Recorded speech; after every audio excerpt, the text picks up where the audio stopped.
The fundamental challenge with AI, I think, hasn't just been getting it to create something. It's Yeah. getting the system to really understand you. Not just any user, but your specific tastes, how you work, your aesthetic fingerprint, really. And that's exactly the shift we're seeing now. It feels like we're finally kind of moving past the need for super complex, sometimes frustrating prompt engineering. We're stepping into this phase where these specialized, almost autonomous systems can silently learn what you like, what you need. And honestly, this is making the output fundamentally better. It's more personal and, importantly, more defensible, too. Welcome to this deep dive. We're going to unpack this stack of sources you sent over today. Looks like a lot going on. Yeah, our mission today is really to map out this transition, this kind of game-changing moment. We need to get our heads around how these personalized, specialized AI models are starting to replace the more generic tools we've been using. And, what that means for creativity, the economy, but also for serious security stuff. Okay, sounds like we've got a packed agenda for this deep dive. Our roadmap kicks off with personalization, specifically Google's new system, Pasta. Then we'll hit the big industry shockwaves, jobs, finance, with some new practical tools like AgentKit, and then wrap up with something pretty surprising. AI stepping up as a serious cyber defender. All right, let's get into it, starting with getting personal. Right, so prompt engineering. I think we can all agree that trying to become fluent in, like, an AI-specific dialect can be, well, frustrating. That barrier seems to be coming down, though. Google just announced Pasta personalized aesthetic style transfer architecture. And the key thing seems to be that Pasta doesn't need you to be some kind of prompt wizard. Yeah, what's really cool here is the mechanism. It's actually quite simple from the user's end. It's basically a creative loop. You give it a basic idea, right? Pasta shows you 4 different visual options based on that. You pick the one you like best. It repeats this maybe 10, 12 times. Huh. It sounds kind of like having this super patient art director who just gets you, without needing a million words. Exactly. And over these quick rounds, it's quietly building this really precise internal map of your specific taste, your aesthetic. So it turns that whole prompt roulette, that guessing game, into something much more like a targeted, personalized visual search. It helps you find what you actually want without needing like 20 different modifier keywords crammed into the prompt. And the data they shared seems pretty strong. They trained it on 7,000 real user sessions, plus another 30,000 simulated ones. And the result, 85% of users actually preferred the images Pasta generated over the baseline models. Yeah. That feels like a really significant margin, especially when you're dealing with subjective stuff like aesthetics. Oh, yeah, that 85%, that really jumps out. Because if you think about just raw image quality, like fidelity, things are kind of starting to plateau across the big players. Personalization, that's the new frontier, the competitive edge. The models that genuinely learn from you, that adapt to your style, the more you use them, I think those are the ones that are going to win out. Yeah, trying to nail down some super specific niche look like, I don't know, dreamy anime horror, but make it vaporwave. That's exactly the kind of thing Pasta seems built for. It stops just giving you the sort of generic, averaged, good output. And here's where it gets really interesting for everyone else. Google went and open sourced the whole thing. Okay, quick question though, that 85% preference, is that purely because it gets their taste better, or is it maybe just that people like the iterative feedback process itself compared to one-shot prompting? That's a good point. It's probably a bit of both, right? But the iteration is definitely powerful. By open sourcing Pasta, Google is basically saying here, developers can now build these adaptive personal models straight away. They don't need to rely on endless kind of hacky prompt tricks to get custom results. They get that personalized feedback loop built in. So adaptive personalization becomes the real differentiator now. That's pretty much it. Yeah. So moving beyond just personalization, the whole AI ecosystem is, it's professionalizing and expanding incredibly fast. And that brings, huge opportunities, but also some pretty serious economic friction. You can see that expansion just in the tools themselves, like OpenAI launching its Apps SDK.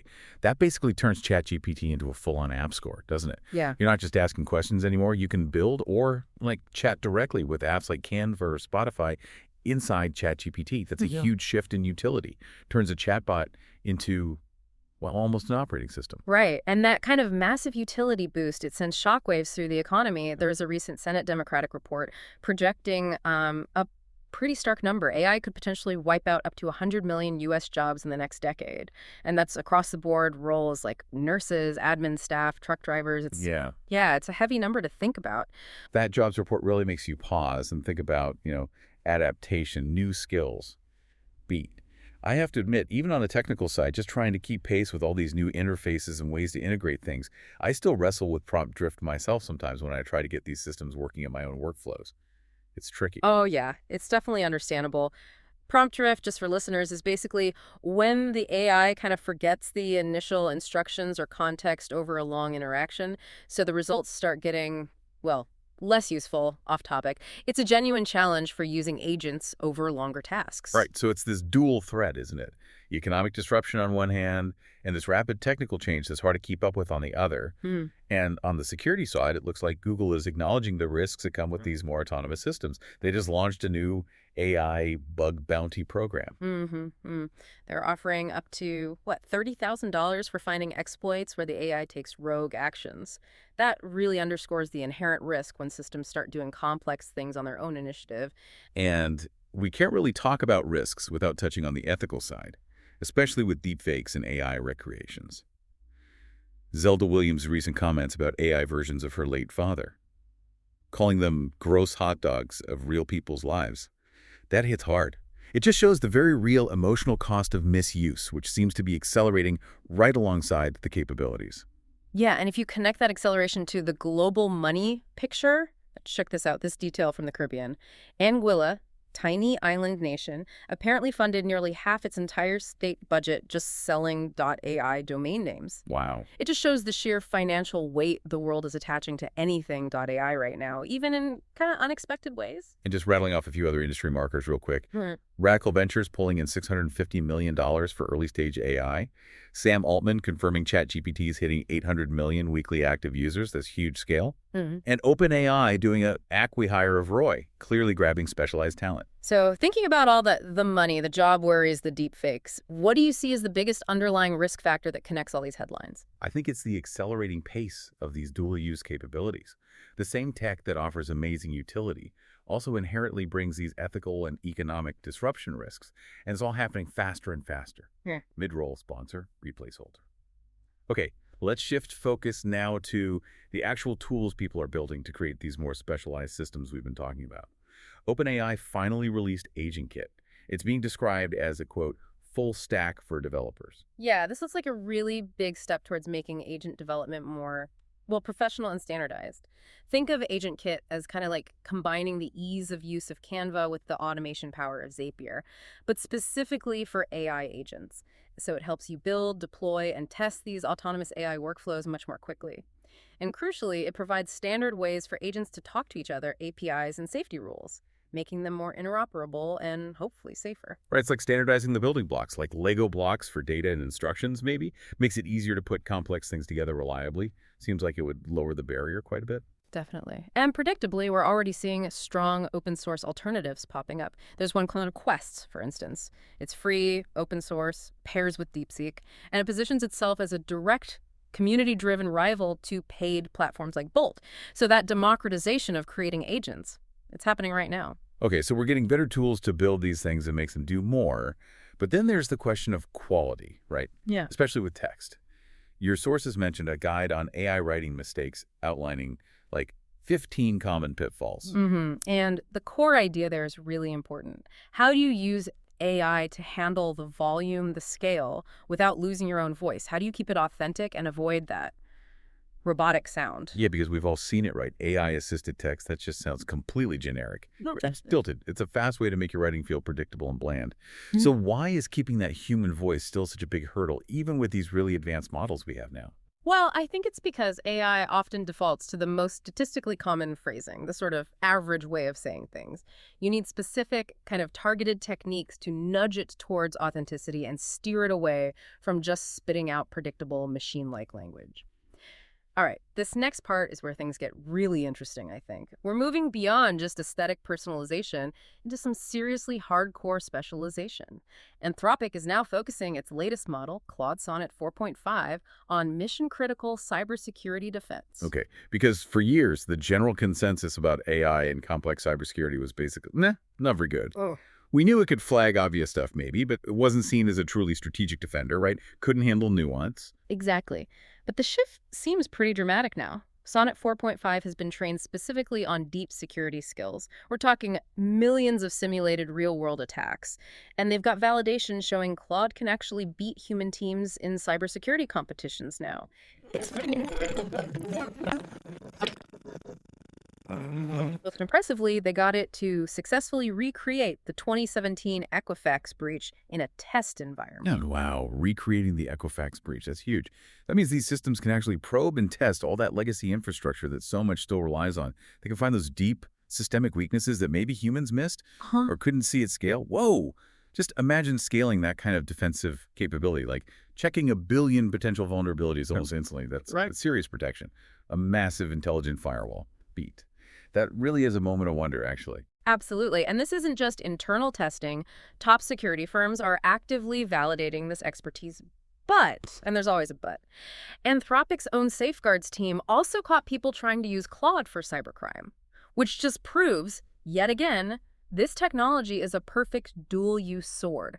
It's potentially as good at offense as it is at defense. Yeah, they specifically mentioned a hacker building a whole data extortion pipeline using it. And even a suspected state-sponsored group, a Chinese APT, apparently used it for telecom espionage. These aren't hypotheticals. These are real-world, high-stakes misuses happening right now. And while they were tracking all this misuse, they actually uncovered a totally new attack technique. They're calling it vibe hacking. So if you think of the previous big model, Claude Opus, as maybe the general intelligence, the brain, Sonnet 4.5 is shaping up to be the really sophisticated firewall, but one with like personality and deep situational awareness. Okay, hold on. Vibe hacking.